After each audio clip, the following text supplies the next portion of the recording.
There is only one right way to do Halloween. And no, it's not about trick-or-treating, it's not about going to a haunted house, and it's not about going to see the FNAF movie with Frederick Fazbear. There is only one objectively correct way to celebrate Halloween.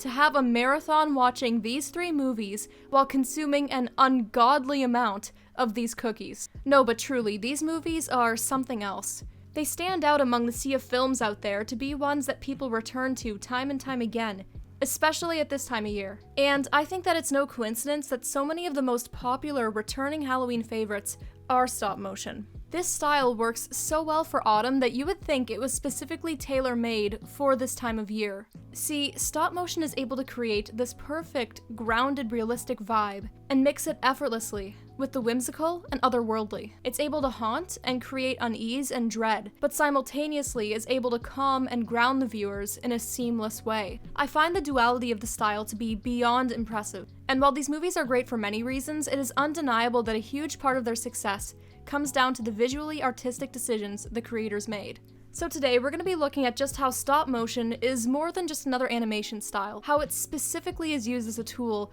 to help these stories stand out and become perfect Halloween seasonal classics. To understand why stop motion is so effective, we first have to look at the process. All of these movies are done through creating physical props and scenery, and then puppets that serve as characters in the movie. To create the movement, the animators will come in and hand move the puppet ever so slightly, take a photo, and then move them a bit again to get to the next frame. It's essentially a series of pictures taken of real-world props that are all merged together to create movement. Now, since these animations are done through the hands-on manipulation of real-world objects and not just movement in a digital space, there are a bunch of things that visually look different in stop motion as opposed to other animation. And many of these aspects give these movies a much stronger visual aesthetic that works to create a truly memorable atmosphere.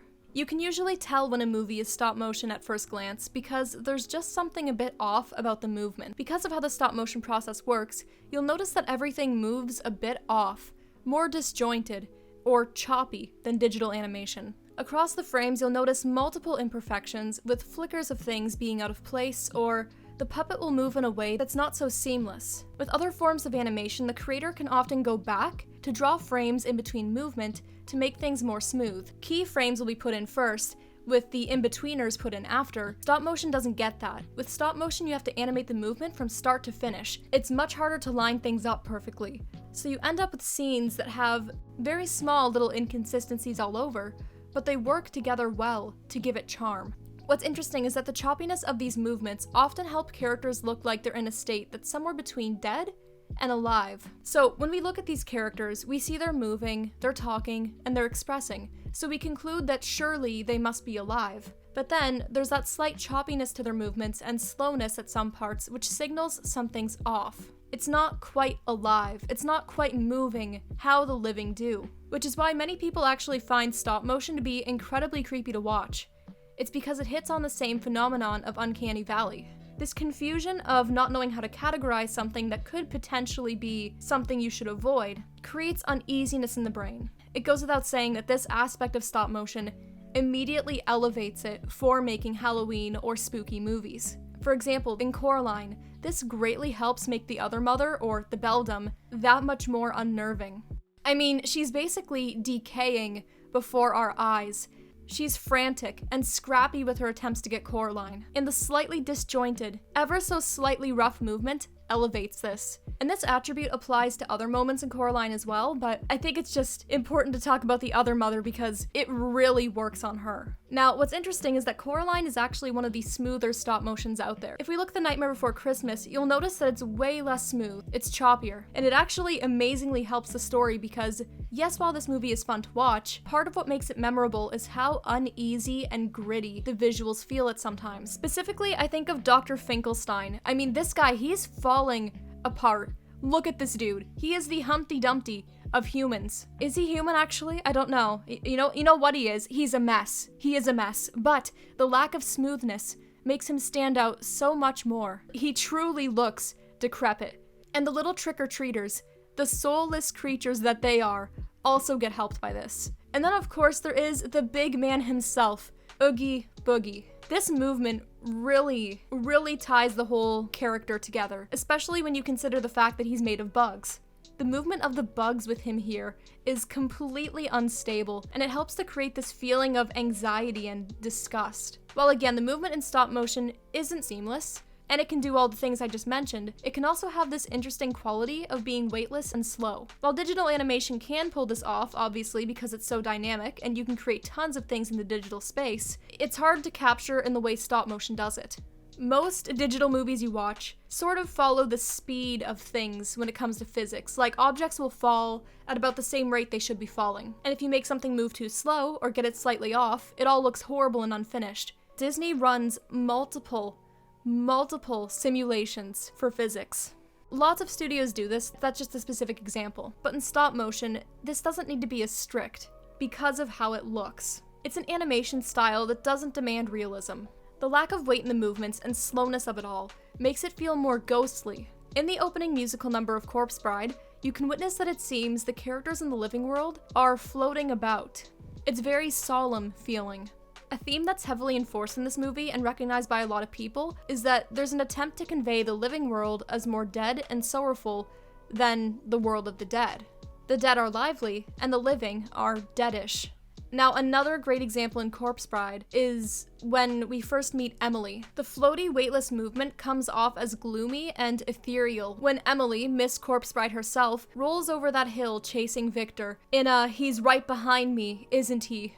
moment. And as Victor is running away, the lack of fluidity and slow movement makes him look like he's going far slower than he should be. It's like when you're running away from something in a dream and you can't get yourself to go faster. It's amplified the dread he's experiencing. Another example in which stop motion shines with its movement is the opening scene of Coraline. To jog your memory, the opening scene is the other mother sort of starting a DIY channel and showing you how to make some hellspawn of a doll. I don't like it, I'm not a fan, but the music in the background and pacing of the scene is meant to evoke a melancholy or calm feel. And the animation works in perfect harmony with this and makes this scene foreboding. The other mother's hands, which look mechanical in nature, are moving about jittery like a machine.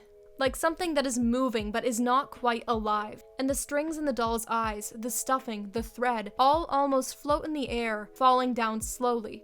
Because in this movie, and like many other stop motions, when objects fall, they fall much slower. It makes everything here look floaty and haunting. And another thing I find cool about Coraline is that the creators were very aware of how this movement sets the tone for the scene. It was a conscious decision. This is shown with the ghost kids. They float about in a disjointed, smeared, messy manner. And the choice to do this visually represents the fact that they are tortured memories, fading away, coming in and out of awareness, unstable, like a haunted flickering of existence. And when they're set free, their movement becomes smooth, signaling that they're now at peace and can feel alive. And this whole choice could not have been done as effectively had this not been stop motion, because the roughness here blends in more with the movement you were seeing throughout the whole movie.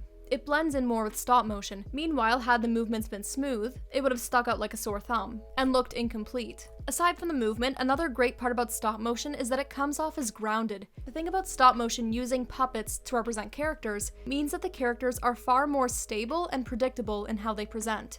They're less exaggerative. Since stop motion doesn't typically use squash and stretch, the characters are consistent. Since stop motion characters maintain the same proportions every frame, it works just like how the real world works. So it's simple and it gives this feeling of familiarity. Now, another way stop motion being made of real world props lets it feel familiar is through lighting. The lighting in these movies is typically simple and once again familiar because it obeys the rules we see in real life. It's not like Disney movies, DreamWorks, or Sony movies have lighting that looks unrealistic inherently, but what these movies tend to do is they want to make things look good. So they'll gloss over typical imperfections we see with real-world lighting just to make it look better. Since we're talking about movies that are good at Halloween, I'm gonna use a Halloween-ish movie as an example. Hotel Transylvania. Blah, blah, blah. Yeah, Hotel Transylvania. I'm gonna point something out about this movie and you won't be able to unsee it. I'm very sorry. Every shot, nearly every shot in this movie, has some form of backlighting that creates a rim of light outlining the character. In some shots it's weaker, in others it's super noticeable. And lighting does not work like this in real life. Most people do not have these glows around them. And if you look at Corpse Bride, Nightmare Before Christmas, or Coraline, you don't see this. because these objects are lit with real lights, not dozens of tiny invisible ones, strategically done to light a character. I love rim lighting, it looks nice. It brings the character out from the background and defines their silhouette, but it's not realistic. And when you see something that looks realistic, it feels more grounding and raw. So a way that stop motion lighting can feel more real is the fact that these shadows are harsher. These shadows are darker and more clearly defined. Shadows in most digital animation lean on the smoother and less dark side. If there's a shadow on a character's face, it's very light, and there's no hard edges, less defined. In real life though, you can often see darker, deeper shadows on faces or in general, with the line separating shadow from light being very sharp. The shadows in Corpse Bride make it look cold and dreary. Oftentimes the character's eyes are in shadow, or just in general there are harsh shadows cast on their face, through their hair, or other features. And I feel like this really does make a huge impact on how the movie is perceived. It makes everything truly feel darker, colder, sadder. In The Nightmare Before Christmas, I feel like lighting makes the most significant impact on the environment. It helps it to appear as a colder, harsher place. There's not all too much light, and the darks get very dark. And if you tried to smooth everything here and make it look more visually aesthetic, it just wouldn't work as well. Basically, the long and short of it is, the more realistic lighting, achieved through real lights shining on objects, is raw. It's familiar and it can emphasize the darkness or other feelings in these stories. Now by far, my favorite thing about watching stop motion movies is texture. Give me that texture. I eat texture for breakfast. I feel like not everybody's on the same page about their love for texture, as I may be, but don't worry, I will convert you. Texture. Why would I care about her? Because I care about her. Morning, noon, and night, I care about her. Okay? Texture runs through my veins. As people, we're sensory beings. Texture is very important. And once you've felt a texture and looked at it, you've now logged it in your brain. So if I show you a picture of something, you can probably right now mentally feel this object without actually needing to touch it yourself. So when you see such strong textures in a movie, it brings you into the story. Now if you look at these textures in Coraline, I bet you can feel them. Same with the textures from The Nightmare Before Christmas, and the ones from Corpse Bride. Textures help pull you into the movie and connect with the story. Now Coraline is by far the most texturally rich movie out of the bunch. Corpse Bride is last, because most things are smooth, and honestly, the smoothness fits in with the whole life is dull vibe of the story. And The Nightmare Before Christmas textures look really gritty, raw, and unhinged. But again, that enhances this town. It's supposed to feel that way. The stone, the multiple grooves, the quality of the surface to the characters help make it feel like we're in a chaotic place. Now in Coraline, the texture is off the charts. Chef's kiss. It's time we show appreciation to the fact that the clothes in this movie were hand knit. Tiny little knitted sweaters. The clothing in this movie is so cozy, and to see fabrics that detailed mixed in with smooth characters is so cool. Another great part about Coraline using this texture is Coraline's bed. I know, we're talking about a bed at this point. I sound delirious, but the bed actually is a huge location in the story because it's how she goes from the other world back to home initially. So for it to look like a real comfy bed you'd crawl into is amazing. Now, while there are cozy textures, on the opposite side, icky textures are also a thing in this movie. Look at this food. Look at it, right? If I had to eat that food, the other mother could say, okay, Savannah, it's button eye time, and it's also lobotomy time. And I'd be like, hell yeah, it's lobotomy time. It's really gross to look at. Now, the fact that this set is all, once again, a handmade prop really completes the atmosphere because it lets you see the purposeful imperfections the team hand-created for this house. Like paint rubbing off on certain parts of the wood, other parts of the wood rotting, the grain of it, crinkles and folds in the mail. All of it is just really brilliant. And you can see that care was put into every single moment of creating this. Now this brings me to one last point, and it's just that the very nature of the stop motion process goes so well with autumn in general.